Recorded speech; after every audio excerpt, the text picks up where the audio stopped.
découvert par une femme.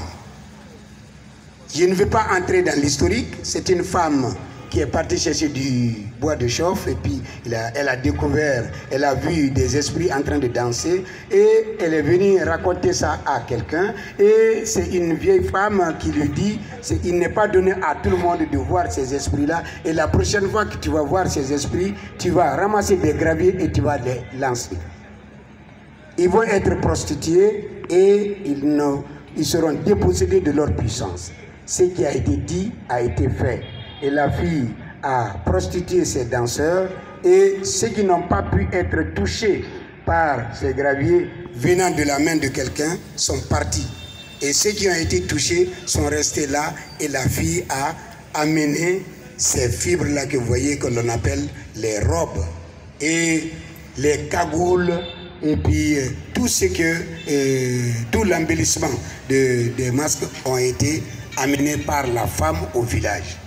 Au départ, ça appartenait au village, mais sans entrer dans le détail, l'homme a après eu la possibilité de retirer la possession et puis le masque est devenu la propriété des hommes.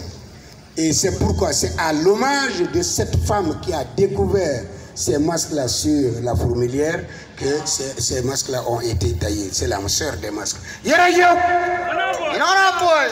Bon, le temps ne nous permet pas d'expliquer tous les masques et le mouvement sinusoïdal qui se faisait ici, un désordre.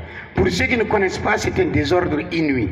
Mais pour la société secrète des masques, c'est un désordre dans l'ordre. Parce que ça explique un peu la façon serpentée de notre ancêtre qui était en train de se métamorphoser. Donc le masque passe toujours par ça. Bon, je ne vais pas expliquer tous les masques. Yasigna,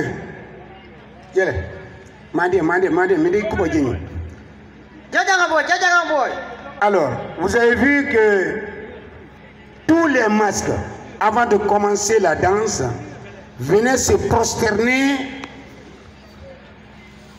à côté de cette femme-là. Ce n'est pas une femme comme les autres femmes. On l'appelle la femme dessus les femmes. C'est elle qui représente le masque que je viens d'expliquer. Et elle est initiée au même titre que les danseurs de masques. C'est la sœur des masques. C'est elle seule qui est obligée de lancer des you-you quand les masques dansent. Sinon, aucune femme n'ose faire ça au risque de perdre la vie. Voilà. Et ce que vous voyez là, c'est la calebasse nourricière de la société des masques. Elle est absolument la sœur et la mère de la société des masques. C'est pourquoi les masques ont un respect terrible pour cette femme. Merci beaucoup. Alors, nous allons devoir vous quitter parce que le masque ne danse pas quand le soleil tombe et avant que le soleil ne décline, nous allons partir.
ginona e de lawa ginoro